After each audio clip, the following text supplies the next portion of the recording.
क्योंकि अगर परमाणु युद्ध हुआ तो दुनिया की आधी आबादी समाप्त हो जाएगी, जमीन बंजर हो जाएगी, परमाणु विकिरण जो होगा उससे पूरी दुनिया खतरे में आ जाएगी, कैंसर जैसी भयावह बीमारियां होंगी। यूनान मिस्र रोमा मिट गए जहां से, लेकिन अभी है बाकी नामो निशा हमारा। कुछ बात है कि हस्ती मिटती नहीं हमारी, गोकी रहा है दुश्मन दौरे जमा हमारा। पेट्रोल का वितरण सामान्य हो चुका है, अब लाइन नहीं लग रही है। अब जरा भी इस प्रकार की कोई आशंका होती है तो लोग पहुंच जाते हैं और सोचते हैं कि मैं जखीरा इकट्ठा कर लूं। ये जखीरा इकट्ठा करने की जो सोच है उसके कारण ये अव्यवस्था पैदा होती है।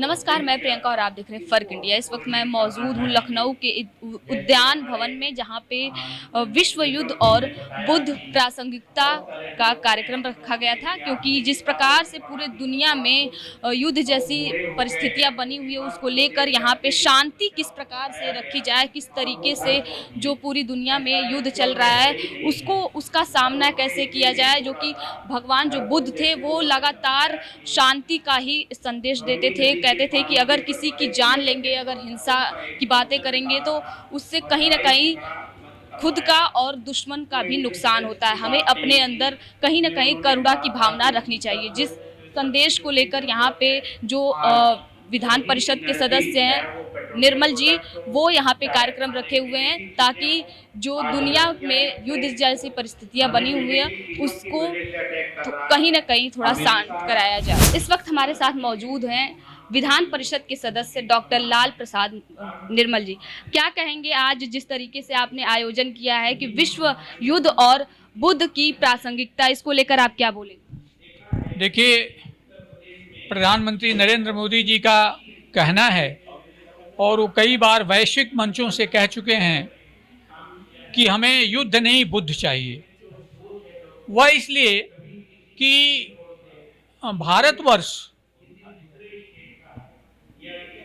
वसुधैव कुटुंबकम का पक्षधर रहा है और हमारे देश की जो वैदेशिक नीति रही है वह तटस्थता की रही है, गुट निरपेक्ष का पालन किया है भारतवर्ष ने। और उसी का कारण है कि आज भारत विवादों में नहीं है। आधी दुनिया लगभग वो लड़ाई लड़ रही है। अमेरिका का ईरान का युद्ध देख रहे हैं, रूस यूक्रेन का युद्ध देख रहे हैं, सब खाड़ी के देश युद्ध में फंस चुके हैं।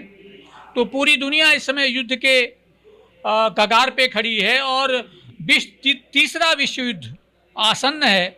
और इस खतरे को रोकने के लिए और बुद्ध के करुणा के संदेश को फैलाने के लिए, उसको प्रचारित प्रसारित करने के लिए हमने एक प्रतीकात्मक शुरुआत की है उद्यान भवन के इस सभागार से, जिसमें हमारे deputy chief minister Brajesh Pathak ji और भी तमाम विद्वान आए हुए हैं। तो सर क्या कहेंगे, ये जो आपने आयोजन जिस कार्यक्रम का किया था, क्या ये कार्यक्रम और आगे चलेगा या फिर यहीं तक ठहर? ये आयोजन देखिए, हमने एक संदेश दिया है और ये आयोजन न केवल देश में बल्कि पूरी दुनिया में चलेंगे। अभी आपने देखा कि परसों 2-3 दिन पहले की घटना है, अमेरिका की आधी से अधिक आबादी सड़कों पे उतर आई क्योंकि उन्हें युद्ध नहीं चाहिए। इजराइल के लोग सड़कों पे उतर रहे हैं क्योंकि अगर परमाणु युद्ध हुआ तो दुनिया की आधी आबादी समाप्त हो जाएगी, जमीन बंजर हो जाएगी, परमाणु विकिरण जो होगा उससे पूरी दुनिया खतरे में आ जाएगी, कैंसर जैसी भयावह बीमारियां होंगी और धीरे धीरे मानवता का विनाश हो जाएगा। आपके संबोधन में मैंने ये भी सुना कि आप कह रहे थे कि भारत एक ऐसा देश है जो कभी भी किसी युद्ध में नहीं भाग लिया है, वो सिर्फ अपने चीज़ों के लिए सिर्फ युद्ध लड़ा है। तो और आपने ये भी कहा कि सारे जहां से अच्छा हिंदुस्तान हमारा, इस पर क्या? निश्चित रूप से आप देखिए, तमाम दुनिया के तमाम देश हैं जो कि इतिहास से मिट गए, लेकिन हमारा देश भारतवर्ष यथावत है। यूनान मिस्र रोमा मिट गए जहाँ से, लेकिन अभी है बाकी नामो निशा हमारा। कुछ बात है कि हस्ती मिटती नहीं हमारी, गोकी रहा है दुश्मन दौरे जमा हमारा। वह इसलिए संभव हो पाया कि यह भगवान बुद्ध की धरती है और भगवान बुद्ध का जो शांति का संदेश है वह भारत के संस्कारों में विद्यमान है। और इसीलिए जो ये सनातन धर्म है, एस धम्मो सनातन, जो करुणा का संदेश है और हमारी वसुधैव कुटुंबकम की जो नीति है, भारत की जो वैदेशिक नीति गुट निरपेक्षता की रही है, तटस्थता की रही है, उसी के कारण भारत आज भी प्रासंगिक है, विश्वगुरु बना हुआ है।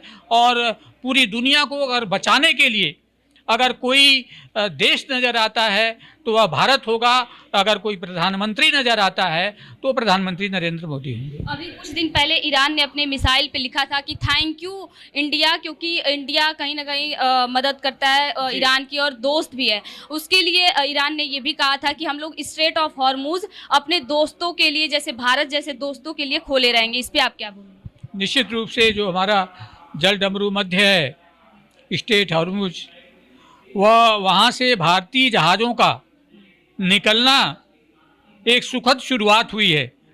यह पहला जहाज़ी बेड़ा था जो हॉर्मुज स्ट्रेट से निकला था। और ईरान का यह कहना कि भारत हमारा मित्र है, निश्चित रूप से ईरान हमारा पड़ोसी मुल्क है और बहुत प्राचीन काल से ईरान से हमारे रिश्ते रहे हैं। ईरान के तमाम लोग हिंदुस्तान में हैं, हिंदुस्तान के तमाम लोग ईरान में हैं। तो हमारी जो गुट निरपेक्षता की नीति है और वसुधैव कुटुंबकम की जो भावना है, उसी के तहत रसिया भी हमारा मित्र है, अमेरिका भी कहता है कि भारत मित्र है।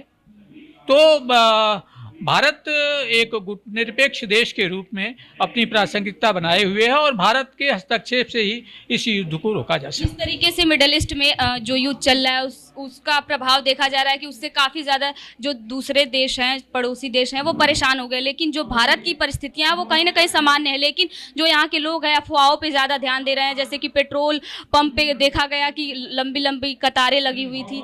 तो उस पर क्या कहेंगे, ये अफवाहें क्यों फैलाई जा रही हैं? हमारी सरकार ने इसका खंडन किया है और आप देख रहे हैं कि अब ऐसी स्थिति नहीं है। पेट्रोल का वितरण सामान्य हो चुका है, अब लाइन नहीं लग रही है। अब जरा भी इस प्रकार की कोई आशंका होती है तो लोग पहुंच जाते हैं और सोचते हैं कि मैं जखीरा इकट्ठा कर लूं। ये जखीरा इकट्ठा करने की जो सोच है उसके कारण ये अव्यवस्था पैदा होती है। कहीं कोई संकट नहीं है और चूँकि हमारा नेतृत्व सक्षम है, वह इन सब चीज़ों से निपटेगा और कोई रास्ता निकलेगा। धन्यवाद। Thank you sir.